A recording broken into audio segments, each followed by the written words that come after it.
Vamos começar por ondulatória, pessoal, que é o conteúdo específico que mais já apareceu na prova do Enem nesses últimos anos. E a gente tem que lembrar, então, que onda nada mais é que propagação de energia. Então não caia no papo de, tá propagando massa, tá propagando não sei o quê. Mano, onda é propagação de energia, acabou. Beleza? É energia, pura energia se propagando. Isso é onda. Tá? E a gente tem dois tipos de ondas, e essas duas classificações para ondas é quanto ao tipo de energia que ela é, ou que ela carrega, certo? A gente pode dizer que a onda carrega energia, ou que a onda é a própria energia, né, se propagando. Então, ondas mecânicas. Ondas mecânicas é pura energia mecânica se propagando. Só que a energia mecânica, ela é associada a meios materiais, ou seja, a um corpo material, certo? E é por isso que as ondas mecânicas só se propagam dentro de meios materiais, né? Onde tem líquidos, sólidos ou gases, ali pode ter energia mecânica, né? Que é a vibração do próprio meio se propagando, carregando energia. As ondas eletromagnéticas são energia elétrica e magnética se propagando no espaço. Então, assim, as ondas eletromagnéticas não precisam de um meio para se propagar. As vibrações elétricas e magnéticas elas podem se propagar, inclusive, pelo espaço vazio, que é onde elas andam mais rapidamente. Em segunda classificação, nós temos aqui que as ondas mecânicas podem ser transversais ou longitudinais. A gente tem que lembrar rapidamente que as ondas transversais, elas vibram transversalmente a direção que se propagam, enquanto as ondas longitudinais, elas vibram longitudinalmente a direção que se propagam. Então essa é basicamente a diferença. Onda transversal se propagando, onda longitudinal se propagando. Tá? Ela vai movimentar o meio de maneira diferente. As ondas mecânicas podem vibrar dos dois tipos, enquanto nós temos, por exemplo, os casos que aparecem em provas de ondas transversais, que aparecem em cordas, em superfícies, em molas, as ondas do mar, por exemplo.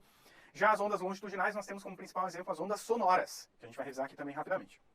Já as ondas eletromagnéticas, todas elas são transversais. Então as ondas de rádio, micro-ondas, infravermelho, luz visível, ultravioleta, raio-x e raios gama, todas elas são transversais e todas essas ondas eletromagnéticas que existem são divididas nessas 7 faixas, que também têm suas subdivisões, mas elas são divididas nessas 7 faixas. Essas 7 faixas a gente tem que lembrar, ó, é o Rami-Lux-G, aí ó, Rami-Lux-G, as 7 faixas das ondas eletromagnéticas. Se você quiser uma aula específica sobre esse tema, a aula 00 do nosso curso extensivo Enem, que está disponível no site do Estratégia Vestibulares, está disponível lá a minha aula 00, onde eu falo detalhadamente sobre cada uma dessas faixas aqui, sobre cada uma dessas ondas, os tipos de ondas, das características. Lá eu converso. Então, a primeira aula do extensivo Enem de Física, minha, do professor Henrique, você pode ir lá, está disponível todo o material, todo o nosso PDF, como você fosse. Se você ainda não é corujinha, se você ainda não é nosso aluno aqui, assinante dos nossos pacotes, você pode consumir a aula 00 como se fosse um assinante aqui dos nossos pacotes. Ou seja, vai ter à disposição ali o PDF para download e também vai poder fazer o download de todos os vídeos da aula 00. Aí, a partir da aula 01, aí é só se você quiser assinar nossos pacotes, beleza? Mas fique à vontade, a aula 00 está lá disponível, você pode pegar de graça, mano, de graça, de graça, de graça. Certo? Espectro eletromagnético. Então, o espectro eletromagnético é justamente a organização em sequência das ondas de rádio, das micro-ondas, do infravermelho, da luz visível, do ultravioleta, dos raios-x e dos raios gama, que são as 7 faixas das ondas eletromagnéticas. Rádio e micro-ondas são usadas principalmente para telecomunicação. Infravermelho, a gente tem sensibilidade, que nos dá a sensação de quente ou frio. A luz visível é aquela que a gente enxerga com os olhos, que é o que a gente estuda na óptica. Então, ondulatória e óptica são conteúdos que se comunicam bastante, tá? É bom a gente estudar eles sempre juntos. Ultravioleta, raio-x, raios gama, a gente tem que lembrar aqui do ultravioleta que causa bronzeamento, que já apareceu no Enem isso, bronzeamento. Ultravioleta que é necessário numa das etapas da fotossíntese, tá? Para dar procedimento ao processo ali. E assim por diante. Raio-x, muito utilizado na medicina, né? E a gente tem que tomar cuidado aí com ultravioleta, raio-x, raios gama, que são as ondas eletromagnéticas que podem ser aí bastante prejudiciais à saúde. As outras, a princípio, não causam problemas que a gente possa identificar aí nas provas, tá? Como problemas à saúde, beleza? Aí, vamos para questões. Enem de 2014, acompanhe comigo, ó, vou aumentar na tela a questão para vocês enxergarem melhor. Alguns sistemas de segurança incluem detectores de movimento. Nesses sensores existe uma substância que se polariza na presença de radiação eletromagnética de certa faixa de frequência. Ó, radiação eletromagnética, tá aqui, é do espectro eletromagnético. Radiação eletromagnética de certa faixa de frequência, gerando uma tensão que pode ser amplificada e aplicada para efeito de controle. Beleza, aqui foi descrito um contexto.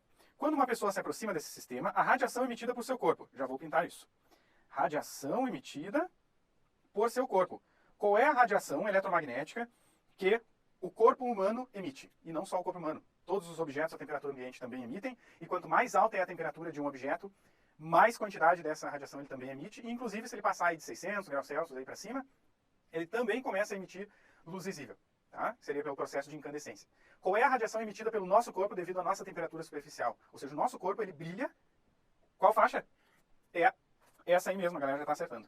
Do infravermelho, galera. Então, o nosso corpo, ele emite ondas eletromagnéticas, ele brilha no infravermelho. Tanto que a gente pode utilizar sensores, né, aqueles óculos de visão noturna, ou sensores de infravermelho, para detectar pessoas, ou, enfim, objetos, e também comparar diferentes temperaturas. Inclusive, uma excelente contextualização aqui é dos termômetros, esses termômetros de pistolinha, né, que a gente aproxima, assim, da pele da pessoa, e aquele termômetro está pegando justamente, restringindo a região que está emitindo infravermelho, e a partir desse infravermelho ele consegue dizer qual é a temperatura daquela superfície. E isso tanto faz se é a superfície do nosso corpo ou a superfície de qualquer objeto. Aqueles termômetros eles vão fazer a análise da radiação infravermelha que é emitida por esses corpos, e cada temperatura tem uma quantidade de radiação infravermelha que é emitida.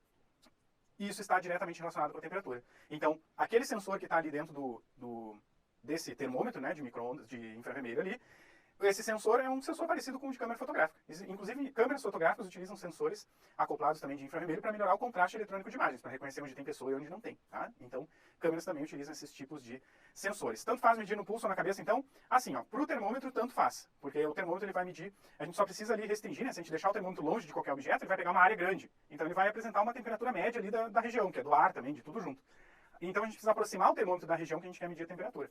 A diferença de medir no pulso ou na cabeça é a diferença da temperatura na superfície do nosso corpo. Geralmente nas extremidades do nosso corpo a nossa temperatura é um pouco mais baixa, é um pouco menor. Que na testa ou, por exemplo, em regiões mais próximas ao peito aqui, né? Então a gente utiliza, por exemplo, aqueles termômetros para ver se a gente está com febre ou não e tal. A gente utiliza, por exemplo, embaixo do braço, que fica numa região, né, mais, assim, mais aconchegante do corpo, então é uma região que tem maior temperatura, tá? E a temperatura superficial é mais próxima da superfície interna. Então a gente consegue investigar ali se a pessoa está com uma temperatura elevada, se está com febre. Mas é isso, tá, pessoal? E até rolou aí um bom contexto para aparecer na prova domingo no Enem é justamente falar desses sensores infravermelhos que são utilizados aí como termômetros, né? Então são termômetros que utilizam o infravermelho para determinar a temperatura de uma superfície. Beleza? Certo? Saiu até aí notícia que aquilo lá fazia mal, que ia, sei lá, matar a pessoa ou causar câncer, enfim, cada coisa que a galera que não sabe porcaria nenhuma inventa, e tem gente que sabe e inventa ainda e gosta dessas invenções só pra confundir a galera, tá bom? Bom contexto para aparecer na prova do Enem, mas vocês vão saber aí do que se trata, certo? Para que serve aquele laserzinho? Tá? Aquele laserzinho é uma mira, não serve pra nada, tá bom? A não ser pra mirar, pra gente saber pra onde que a gente tá jogando aí, se a gente tá jogando na parede, se a gente tá jogando em qual objeto. Aquele laserzinho que pode ser ativado é igual aqueles lasers de canetinha,